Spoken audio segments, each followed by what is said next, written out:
Kembali lagi bersama channel kita semua. Jika Anda suka, jangan lupa komen, like dan subscribe, share juga bila Anda berkenan.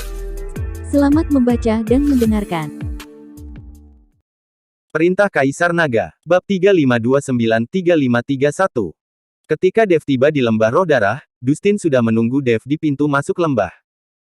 Melihat bahwa Dev sebenarnya membawa banyak orang, Dustin buru-buru melangkah maju dan berkata, "Tuan Chen, orang-orang ini adalah mereka semua dari istana tanpa jiwa. Mereka saya bawa ke sini saat kita bertemu di jalan. Apa yang kamu lakukan di gerbang lembah?" Dev tidak mengerti apa yang dilakukan Dustin di gerbang lembah, seolah dia sedang menunggu seseorang. "Tuan Chen, saya di sini untuk menunggu Anda."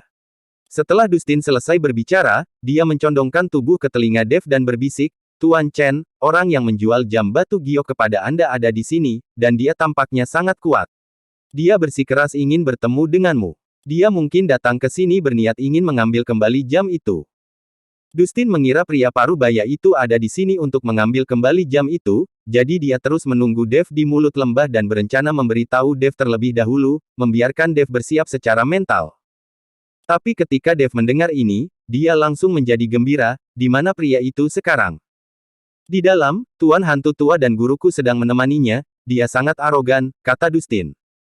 Dev tidak berbicara lagi kepada Dustin, dan langsung berlari ke lembah roh darah. Pada saat ini, pria parubaya sedang duduk di kursi malas, dengan hantu tua gunung iblis dan Seymour berdiri di samping. Wajah Seymour tampak sedikit tidak senang, tetapi hantu tua gunung iblis sangat hormat. Melihat Dev kembali, kedua orang itu bergegas menyambutnya. "Tuan Chen, Anda kembali," kata Seymour dan hantu tua gunung iblis. Ketika pria parubaya itu mendengar bahwa Dev telah kembali, dia segera berdiri. Dev mengabaikan Seymour dan hantu tua gunung iblis, dan berjalan langsung ke pria parubaya itu dan berkata dengan hormat, "Senior iblis angin, maafkan aku membuatmu menunggu begitu lama."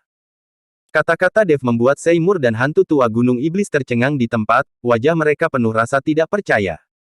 Bahkan iblis angin sendiri sedikit terkejut, lalu tersenyum dan berkata, "Bagaimana kamu bisa mengenali saya? Anda harus tahu bahwa ketika dia menjual jam tangan itu kepada Dev, Dev sama sekali tidak mengenalinya, tetapi sekarang dia berteriak memanggil namanya, yang mana membuat iblis angin merasa sedikit bingung. Dev merasa malu. Dia tersenyum dan berkata, "Saya bertemu senior iblis bayangan jahat. Dia melihat jam ini dan menebak identitas Anda. Hahaha, ternyata orang tua sialan itu. Saya menduga Anda tidak dapat memahami metode waktu jam giok dalam waktu sesingkat ini. Di mana artefaknya?" Iblis angin tertawa, mengakui identitasnya. Pada saat ini, Seymour dan hantu tua gunung iblis sama-sama bingung. Mereka tidak percaya bahwa pria parubaya di depan mereka, yang penuh aura mengerikan, sebenarnya adalah iblis angin. "Senior iblis angin, apa yang terjadi denganmu? Mengapa kamu memiliki aura ras binatang buas di tubuhmu?" Dev juga terkejut, jadi dia bertanya. "Hei, ceritanya panjang. Saat kamu melepaskanku dari menara penindas iblis, sisa jiwaku melarikan diri kembali ke dunia surga dan manusia. Namun, aku tidak dapat menemukan tempat untuk beristirahat dan tidak dapat membentuk kembali tubuhku. Pada akhirnya, aku hanya bisa merasuki seorang biksu binatang buas. Jika jiwa yang tersisa tidak memiliki inang dalam waktu lama, kemungkinan besar jiwa itu akan terbang, dan kemudian aku akan benar-benar menghilang selamanya."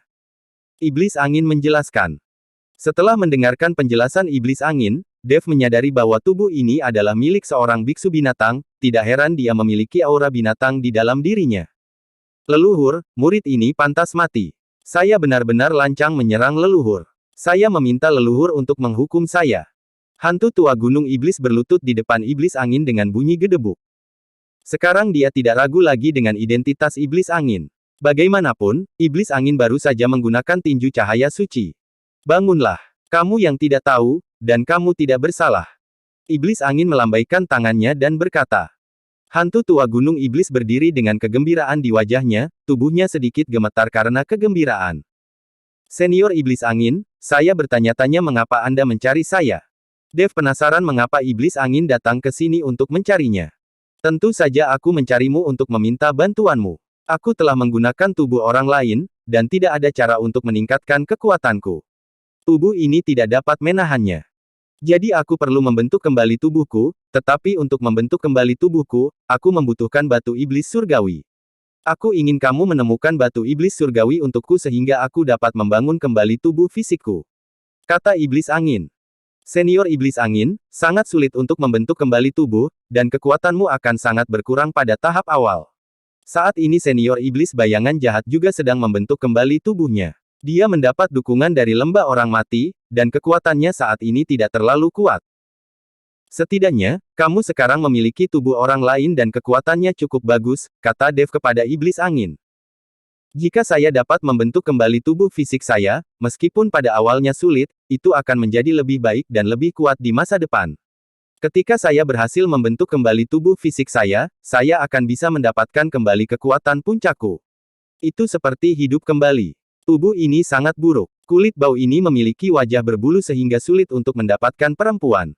Iblis angin berkata tak berdaya. Hahaha. Dev tidak bisa menahannya dan tertawa terbahak-bahak, dia tidak menyangka iblis angin bisa mengatakan hal seperti itu. Senior iblis angin, di mana batu iblis surgawi itu?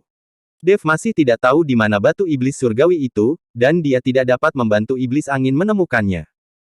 Tuan Chen, saya tahu bahwa batu iblis surgawi ada di puncak pegunungan iblis surgawi, dan batu jenis ini hanya dapat ditemukan tetapi tidak dapat dicari, kata hantu tua gunung iblis.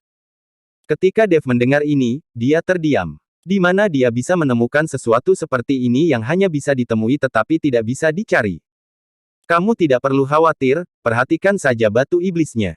Kemarilah, aku akan memberitahumu beberapa kata. Adapun apakah kamu bisa memahami artefak ajaib waktu, itu tergantung pada pemahamanmu sendiri.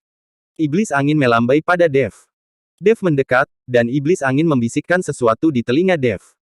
Setelah selesai berbicara, iblis angin menepuk bahu Dev dan berkata, saya yakin Anda bisa mengerti. Senior iblis angin, bisakah kali ini artefak ajaib membalikkan waktu, menghidupkan kembali orang, atau bahkan memutar balik waktu? Dev bertanya dengan rasa ingin tahu. Apa yang kamu pikirkan? Iblis angin tertegun. Bahkan Daluo Jinxian tidak memiliki kemampuan untuk memutar kembali waktu. Tahukah kamu bahwa waktu mengendalikan ribuan dunia? Apakah kamu ingin memutar kembali waktu? Ketika kamu berhasil menggunakan perangkat waktu ini, kamu dapat menangguhkan waktu tertentu di area tertentu, atau kamu dapat kembali ke masa lalu, tetapi itu tidak kembali ke masa lalu, tetapi hanya mengembalikan kesadaran Anda ke tempat kejadian dan apa yang terjadi sebelumnya. Artinya, kamu bisa melihat, kamu bisa mendengar, tapi kamu tidak bisa berbuat apa-apa. Lagi pula, yang dibawa ke tempat kejadian hanyalah kesadaranmu. Jika aku ingin membawa tubuh fisikmu kembali ke masa lalu, artefak ajaib ini tidak mampu melakukannya. Tapi, untuk artefak ajaib di tangan makhluk abadi sejati, saya tidak tahu apakah itu bisa dilakukan.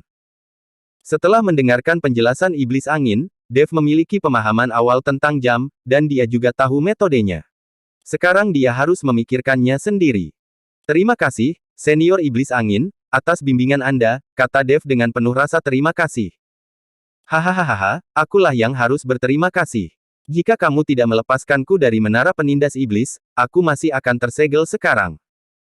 Awalnya, kupikir akan butuh waktu lama untuk melihatmu di gunung iblis surgawi di dunia surga dan manusia, tetapi saya tidak menyangka bahwa kekuatan anak sepertimu telah meningkat begitu cepat.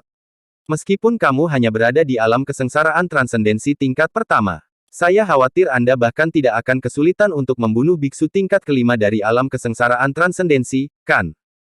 Iblis angin tertawa dan berkata, ini semua berkat tinju cahaya suci senior iblis angin. Dev menyanjung iblis angin. Oke, tolong berhenti menyanjungku. Tak satu pun dari kalian diizinkan mengungkapkan identitasku saat ini. Aku hanya bisa berperan sebagai biksu ras binatang sekarang. Ketika kamu menemukan batu iblis surgawi, ingatlah untuk menghubungiku. Aku punya slip giok transmisi suara di sini. Saya akan memberi Anda satu untuk memfasilitasi kontak di antara kita. Anda harus menggunakannya saat waktu yang tepat. Slip giok transmisi suara ini menghabiskan banyak koin roh. Iblis angin memberi Dev slip giok transmisi suara. Melihat slip giok transmisi suara di tangan iblis angin, Dev tidak bisa tertawa atau menangis sejenak.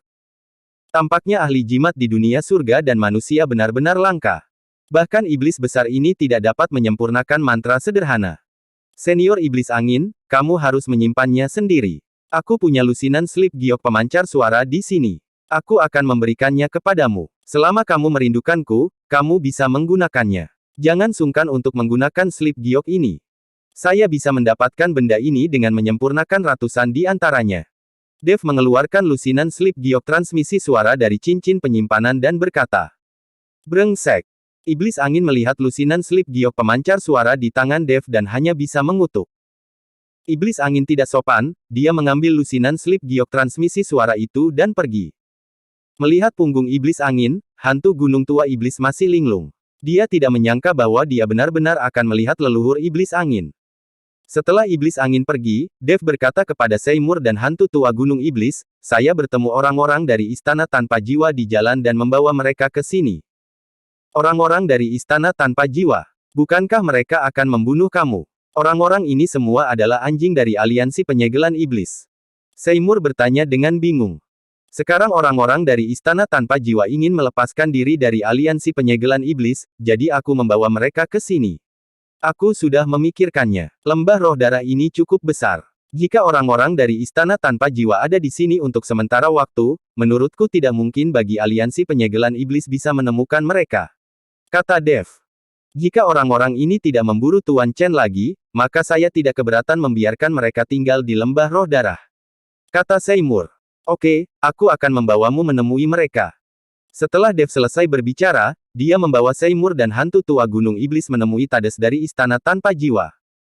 Karena mereka dari ras iblis, mereka dengan cepat menjadi akrab satu sama lain. Mulai sekarang, istana tanpa jiwa akan tinggal di lembah roh darah, sehingga untuk sementara mereka dapat menghindari aliansi penyegelan iblis. Dev meminta Helena membawa binatang badak roh untuk membiasakan diri dengan suasana lembah roh darah, sementara dia sendiri mempelajari metode waktu dan jam dalam pengasingan.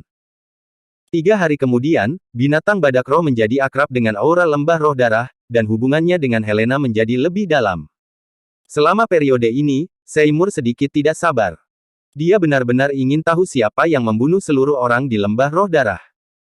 Helena, bagaimana kabarnya? Dev bertanya pada Helena. Tidak masalah, kata Helena dengan percaya diri. Oke, mari kita biarkan makhluk roh mencari tahu aura siapa yang datang ke lembah roh darah sebelum kita datang ke lembah roh darah. Kalau begitu biarkan makhluk roh mengikuti nafasnya, dan mari ikuti mereka untuk melihat apa itu. Dev berkata pada Helena. Helena mengangguk, lalu mengikuti instruksikan binatang badak roh. Meski binatang badak roh ini baru lahir, namun ia sangat peka terhadap nafas. Saya melihat binatang badak mengelilingi lembah roh darah, dan kemudian berlama-lama di pintu masuk lembah. Setelah 1/4 jam penuh, binatang badak itu mengaum ke arah tenggara, lalu berlari dengan cepat. Ketika Dev dan yang lainnya melihat ini, mereka segera mengikuti. Dustin dan Lilian tidak mengikuti, mereka harus tinggal dan menjaga lembah roh darah. Selain itu, orang-orang dari istana tanpa jiwa baru saja datang ke lembah roh darah dan masih banyak tempat yang belum mereka kenal. Ye Cheng, keluarga Ye. Penatua Chu dan Ludwig sama-sama duduk di aula keluarga Ye. 3 hari telah berlalu, tapi belum ada kabar dari istana tanpa jiwa. Tuan Ye, tampaknya orang-orang dari istana tanpa jiwa benar-benar berkhianat. 3 hari telah berlalu dan tidak ada berita sama sekali, kata Penatua Chu dengan sungguh-sungguh.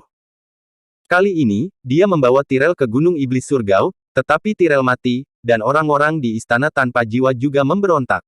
Penatua Chu tidak tahu bagaimana menjelaskannya kepada Thomas Zuo.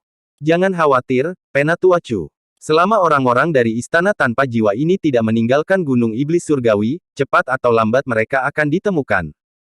Ludwig menghibur Penatua Chu dan berkata, Tuan Ye, bagaimana kabar keluarga Seng di Fancheng?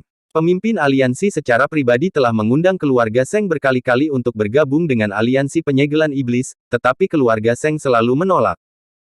Jika keluarga Seng dapat bergabung dengan aliansi penyegelan iblis kita, aliansi penyegelan iblis kita memiliki master formasi kita sendiri, dan kita dapat menggunakan berbagai mantra sesuka hati. Kata Penatua Chu. Bagaimanapun, keluarga Seng adalah keluarga sihir dan jimat yang terkenal, dan semua orang ingin memenangkan hati mereka. Jangan khawatir, Penatua Chu. Tidak akan lama sebelum keluarga Seng memohon untuk bergabung dengan aliansi penyegelan iblis. Ludwig sedikit mengangkat sudut mulutnya, berkata dengan penuh percaya diri. Bersambung.